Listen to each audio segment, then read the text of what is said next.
What if I told you that the difference between staying broke and building serious wealth isn't landing some dream job or hitting the lottery, but rather mastering a handful of ridiculously simple monthly habits that most people completely ignore? What if I told you that while everyone else is obsessing over get-rich-quick schemes and cryptocurrency moonshots, you could be quietly stacking wins that add up to over $100,000 to your net worth without breaking a sweat or sacrificing your sanity? Most people would probably laugh and say that's impossible. They'd insist that building real wealth requires either a six-figure salary, some brilliant investment strategy, or at least a trust fund from wealthy relatives. But here's what might shock you. The math behind wealth building is so predictable and straightforward that it's almost boring. And that's exactly why most people never do it. And I spend way too much time thinking about money, compound interest, and why the majority of people seem trapped in an endless cycle of financial mediocrity. If you're tired of watching your bank account balance hover around the same pathetic numbers month after month, and you actually want to understand how small, consistent actions create massive results over time, make sure to hit that subscribe button and give this video a thumbs up if it ends up changing how you think about building wealth. Here's something that will blow your mind about wealth building that nobody talks about. According to recent data, it typically takes someone about 8 years to save their first $100,000, but here's the kicker. Once you cross that threshold, it only takes about 6 more years to go from 600,000 to 1 million. The difference isn't that people suddenly become financial geniuses or start earning dramatically more money. The difference is that compound interest finally has enough fuel to work its magic. This is why the first 100,000 is absolutely brutal to accumulate. You're doing all the heavy lifting while compound interest is basically sitting on the bench eating popcorn. But once you build that foundation, your money starts working harder than most people do at their actual jobs. And the beautiful part about this whole process is that it doesn't require you to live like a monk, start some revolutionary business, or have any special knowledge that regular people don't possess. The secret lies in understanding something that sounds almost too simple to be true. Wealth building isn't about making huge, dramatic changes to your life. It's about stacking small monthly wins that compound over time into something genuinely life-changing. And I'm going to show you exactly which wins move the needle and which ones are just feel-good activities that keep you busy but broke. Before we dive into the specific strategies, let me ask you something. When you think about people who have built serious wealth, what comes to mind? Maybe you picture someone driving a luxury car, living in a massive house, or posting Instagram photos from exotic vacation destinations. But here's what research actually shows us about millionaires. Most of them look absolutely nothing like what you'd expect.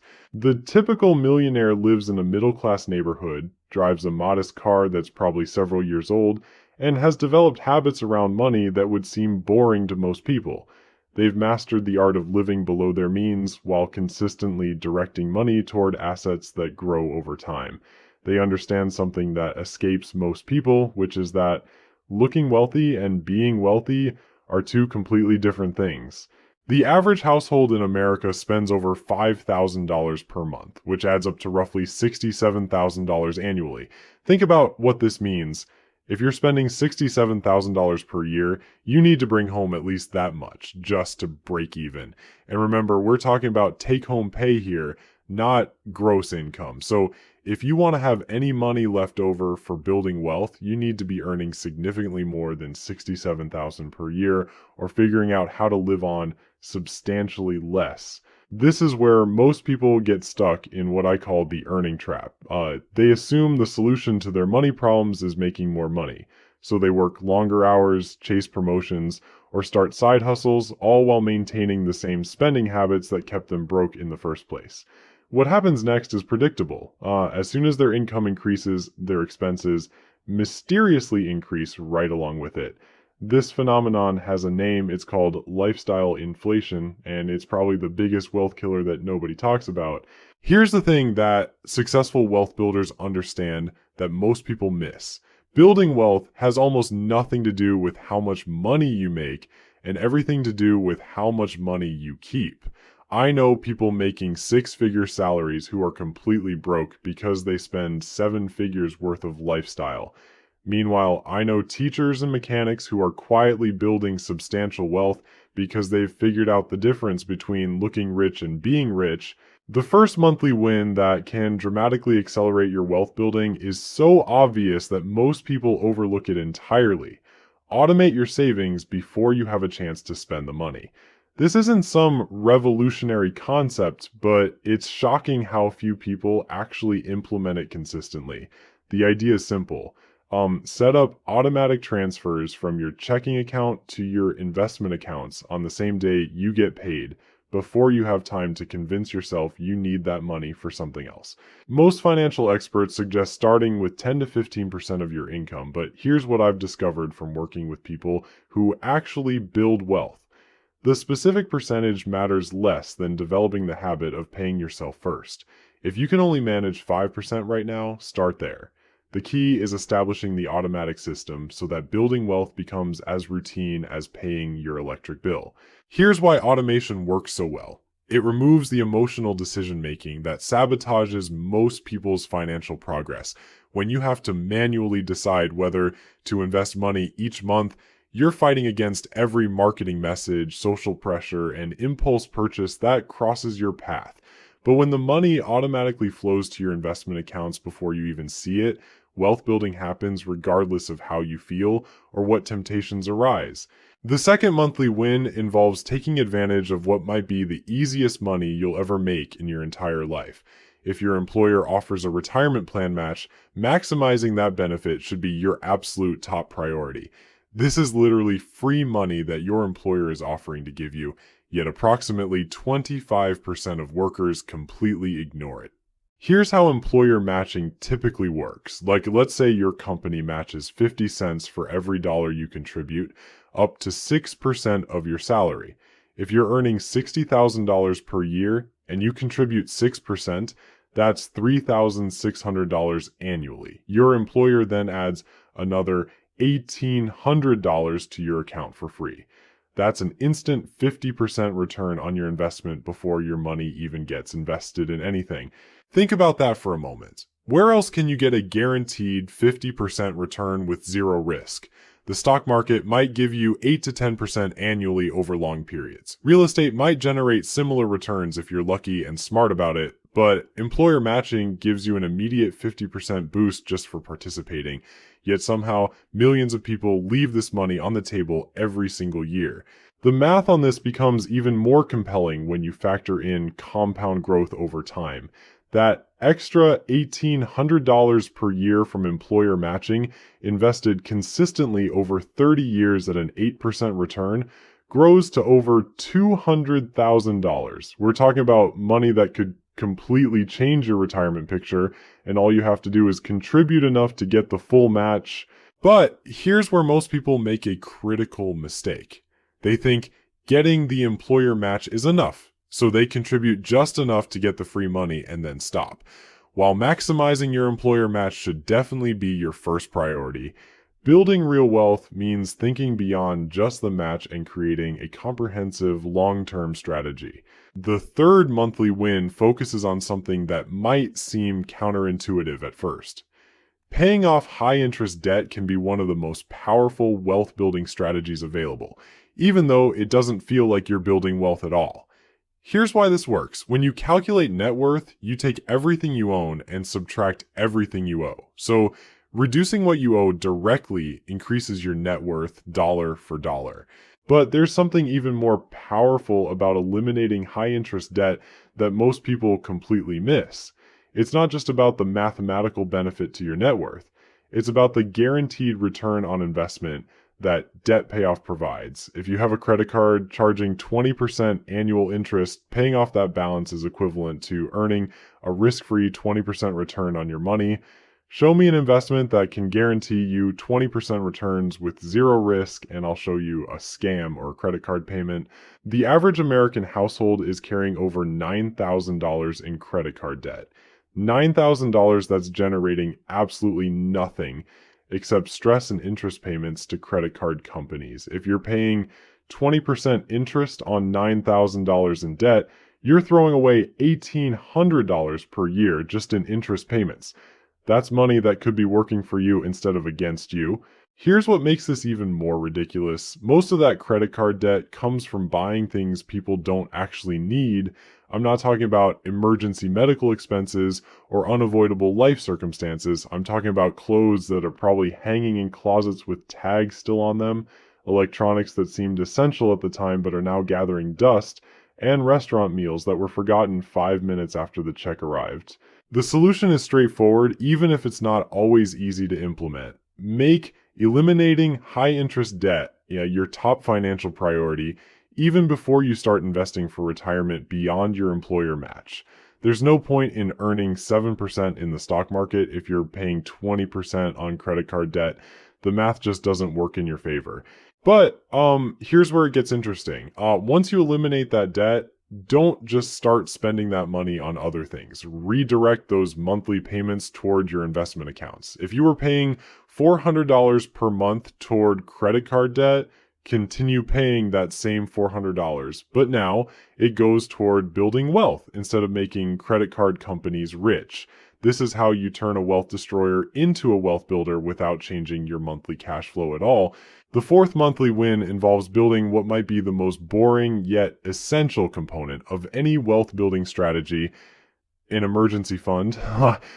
I know. Emergency funds aren't sexy. They don't generate impressive returns, and they certainly don't make for exciting dinner party conversations. But here's what an emergency fund actually does that nobody talks about. It keeps you invested during the times when most people panic and make terrible financial decisions. Think about what happens when unexpected expenses arise and you don't have an emergency fund. Your car breaks down and needs a $2,000 repair. Your water heater dies and needs to be replaced immediately. Your employer announces layoffs and your job suddenly feels less secure than it did last month. Without an emergency fund, these situations force you to make desperate financial decisions that can derail years of wealth building progress. Maybe you put the expenses on credit cards, instantly creating high interest debt that will take months or years to pay off. Maybe you cash out investment accounts, locking in losses during market downturns and missing out on the recovery. Or maybe you stop contributing to your retirement accounts because you need that money to cover unexpected costs. Each of these scenarios sets you back financially in ways that compound over time. But when you have 3 to 6 months of expenses sitting in a high-yield savings account, unexpected events become minor inconveniences instead of major financial disasters. Your car breaks down, you write a check from your emergency fund, and you continue investing as planned. Your water heater dies, you replace it without touching your investment accounts or creating debt. Your job becomes uncertain. You have time to find a better opportunity instead of taking the first offer out of desperation. The emergency fund also provides something that's harder to quantify, but equally valuable: peace of mind. When you know you can handle whatever life throws at you without derailing your financial future, you sleep better at night. You make better decisions because you're not operating from a place of fear or scarcity. You can take calculated risks that might improve your situation because you have a safety net to fall back on.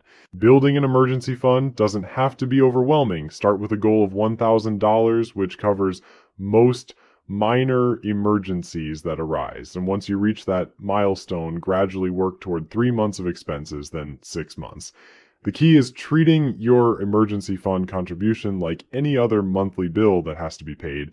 The fifth monthly win taps into something that our brains are naturally wired to enjoy, but most people never think to apply it to wealth building: gamification.